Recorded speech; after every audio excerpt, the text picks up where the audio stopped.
graças a ele conquistei os meus ideais. Eu agradeço o Papo em Dia, eu agradeço.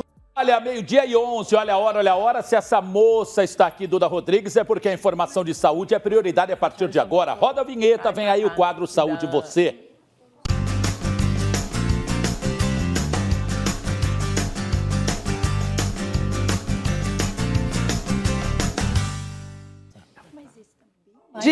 Chegou a hora de falar de saúde. Hoje nós vamos falar sobre um tema muito importante. Nós vamos falar sobre efizema pulmonar. O enfisema pulmonar é uma doença que, para vocês terem uma ideia, 85% dos casos podem ser o cigarro. E 210 milhões de pessoas no mundo sofrem de efizema pulmonar. Gente, os dados são muito importantes. Segundo a Sociedade Brasileira de Medicina, 5 milhões no Brasil vão sofrer de enfisema pulmonar e até 2020 nós teremos o enfisema pulmonar, doença respiratória, como terceira maior causa de morte no mundo. E para falar sobre esse tema, eu converso com o Dr. Rodrigo Santiago e Dr. Rafael Faraco Rodrigues, que eu não posso deixar de falar que é Rodrigues, né? Tudo bem, doutores? Sejam bem-vindos ao programa. Obrigado. E olha, esses dias atrás nós tivemos aí o Dia Sem Tabaco, teve bastante movimento nas redes sociais falando sobre o Dia Mundial Sem Tabaco, né? Estamos sempre aí falando, fazendo propaganda, pedindo para as pessoas deixarem o cigarro de lado, porque cigarro faz mal, tá? Bom, doutores que são pneumologistas, Dr. Rafael e Dr. Rodrigo, sejam mais uma vez bem-vindos para falar de um tema importante que é o enfisema pulmonar. Mas, doutor, eu ouvi dizer que tem uma sigla, que é a DPOC. Vocês podem começar explicando o que é a DPOC e se é a mesma coisa que enfisema pulmonar? Bom dia para todos, né? É importantíssimo a gente realmente conscientizar a população do que é essa sigla, que às vezes ouve falar, mas é muito mais comumente escutado enfisema. DPOC, como o nome já fala, é doença pulmonar obstrutiva crônica. Doença dos pulmões, crônica por muito tempo de cigarro e obstrutiva porque obstrui os brônquios, fecha, a gente chama de luz dos brônquios, dificultando a passagem de ar. Nós temos imagem aí, vamos por enquanto o senhor explica, que fica até mais fácil para quem está em casa. Então você pode ver na imagem um brônquio doente e um brônquio saudável. Você vê que é muito mais difícil a passagem de ar nesse brônquio doente, porque ele está com esse estreitamento de onde passaria o ar.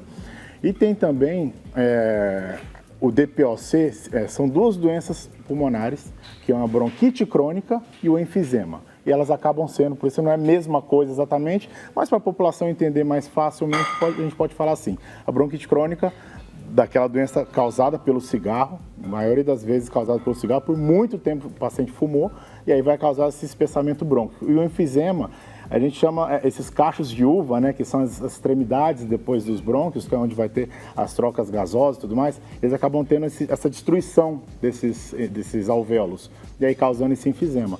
E tá dando vários sintomas, falta de ar, sim, tosse, cansaço, e a pessoa vai ficando cada vez mais debilitada, com dificuldade no seu dia a dia. Eu quero até fazer uma correção, os dados são da Organização Mundial de Saúde. Aqui eu falo tanto dos especialistas que vêm aqui, que são membros da sociedade, que a gente acaba trocando um pouquinho, mas é importante corrigir que são dados da Organização Mundial de Saúde, então a gente tem que aí ver que existe estatística que tem que ficar preocupado. Doutor, eu falei sobre o cigarro ser 85% das causas, isso procede? É só o cigarro mesmo que causa? Exato, primeiro agradeço a oportunidade, Duda. E assim, a gente sabe que 80%, 90% dos casos de DPOC é o que leva realmente ao cigarro, tá? Mas não é exclusivamente o cigarro o responsável pelo DPOC. Existem outras causas também, tanto o tabagismo ativo, né? Isso não precisa nem de ser dito, mas o tabagismo passivo também é super importante. Existe queima, que a gente fala queima de biomassa. O passivo, né? Só para explicar, aquele que não fuma, mas está do lado de quem fuma, exatamente, né? Aquele que convive com a sua esposa, o seu marido fuma, alguma pessoa que convive no mesmo ambiente e tabagista e conviveu durante algum tempo com essa pessoa fumando. Além da questão do tabagismo passivo, a gente fala queima de biomassa. O que seria biomassa? Queima de lenha, né? Utilização de fogão a lenha. É muito comum, às vezes, as pessoas antes utilizavam muito fogão a lenha em casa, então a gente acaba tendo pacientes com DPOC, cujo causador foi a utilização do fogão a lenha. Isso é importante a gente saber o seguinte, que outras causas levam ao DPOC, mas quase 90% das vezes é causado pelo cigarro, realmente. Doutor, agora, em casos graves, né? Vamos falar aí do caso que a pessoa já está no estágio avançado. O que ela sente? Quais são os sintomas?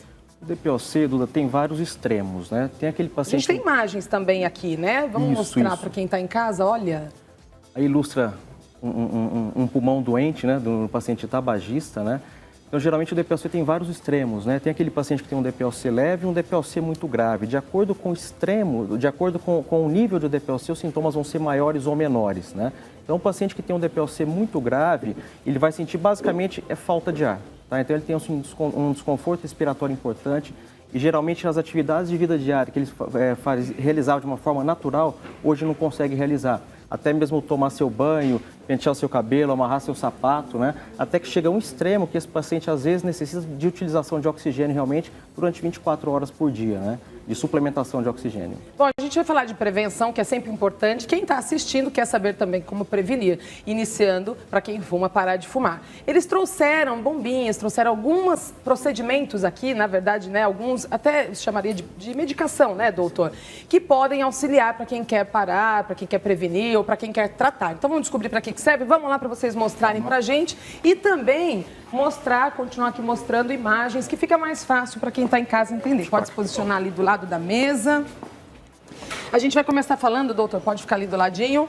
A gente vai começar falando ainda da prevenção, né? Falando no caso da prevenção, como que é feito para quem sofre ou para quem quer fazer algum diagnóstico antecipado? Então, a prevenção, basicamente, não fumar. A gente tem que pensar em não fumar. O paciente que fuma, a ideia é que ele procure um pneumologista, tá? Esse paciente procurando um pneumologista para ter o diagnóstico mais precoce. Mas a gente fala de doenças de pulmões, né? Do pulmão, na verdade. Sim, nesse caso, doença pulmonar obstrutiva crônica. Tá. Geralmente, como a gente falou, mais de 80% dos casos causada pelo cigarro, né? Então, a melhor prevenção vai ser não fumar e quem fuma, parar de fumar. Agora, a gente tem o tratamento. Como uma doença crônica, né, enfisema, como toda doença crônica tem seu tratamento. Então, o tratamento, você tem que procurar o pneumologista para ter a melhor forma de fazer esse tratamento, assim como quem tem pressão alta tem que usar remédio de pressão, Sim. Quem tem diabetes tem que usar remédio de diabetes, quem tem DPOC tem que fazer o tratamento para DPOC. Agora, é muito comum vocês que ficam em hospitais perceberem que as pessoas vão muito ao hospital em momento de crise. Deu aquela falta de ar, a pessoa corre para o hospital. Isso é muito comum? Não para de fumar, não faz nada, mas corre para o hospital quando tem crise.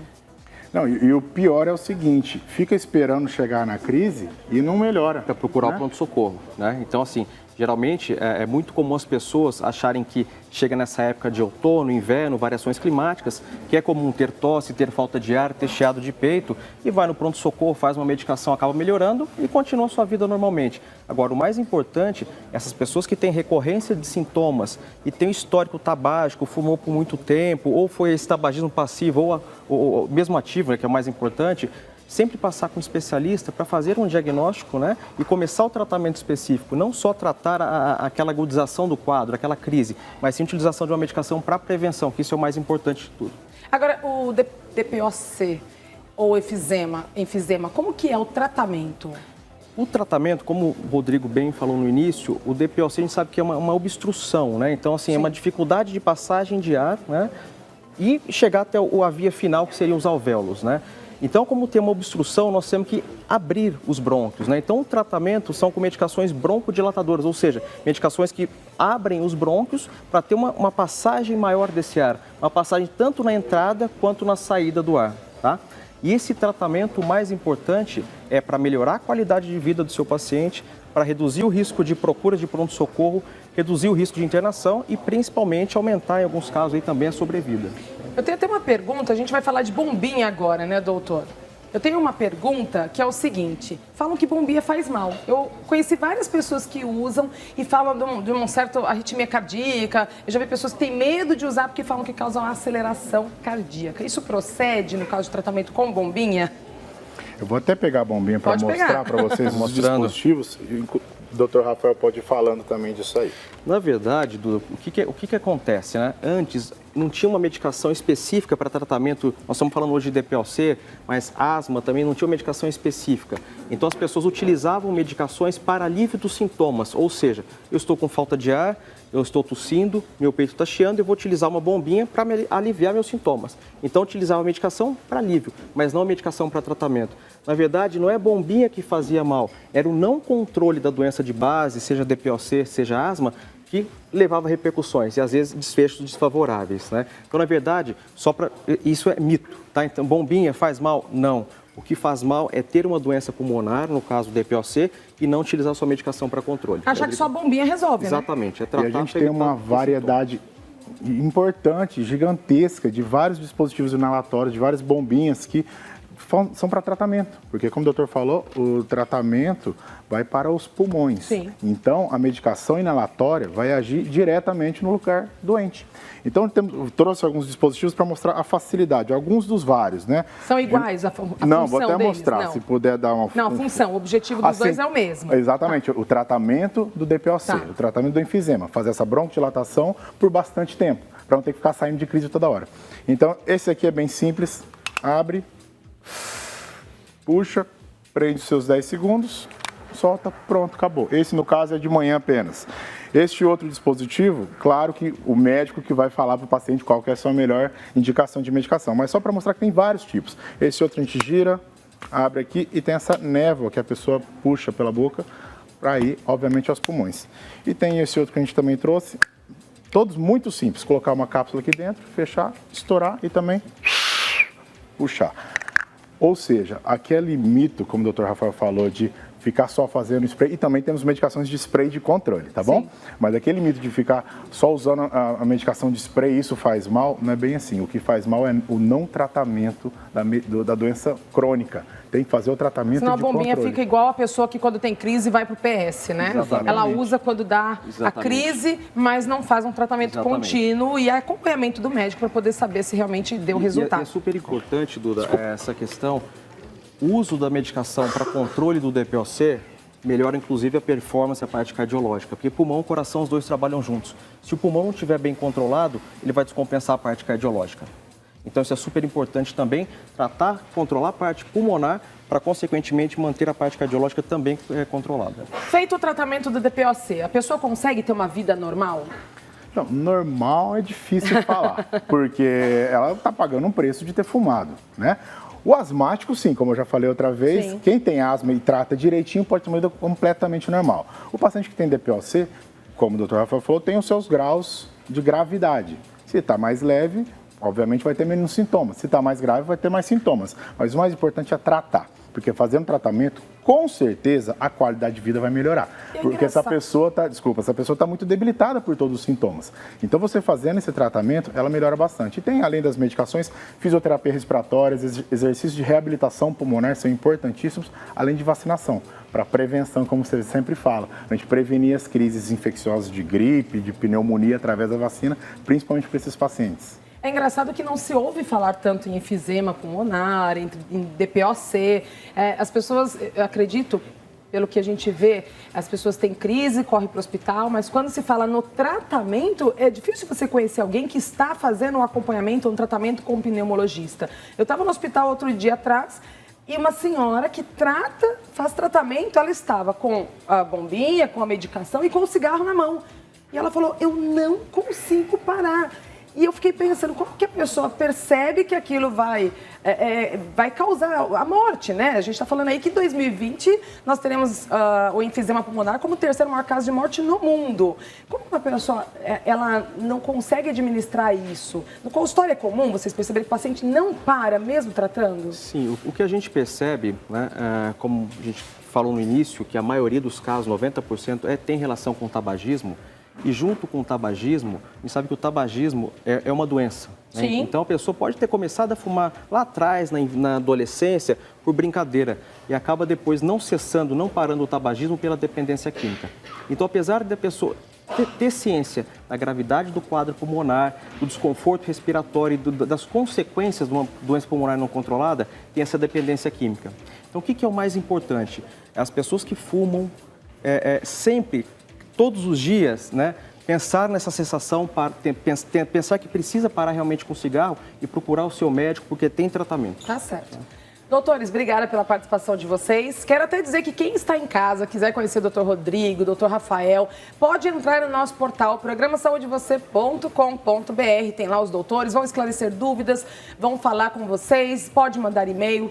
E é sempre importante lembrar que aqui a gente está dando orientações de saúde, fazendo uma prestação de serviço pública, que o objetivo é conscientizar você a cuidar do seu bem mais precioso, que é a sua saúde.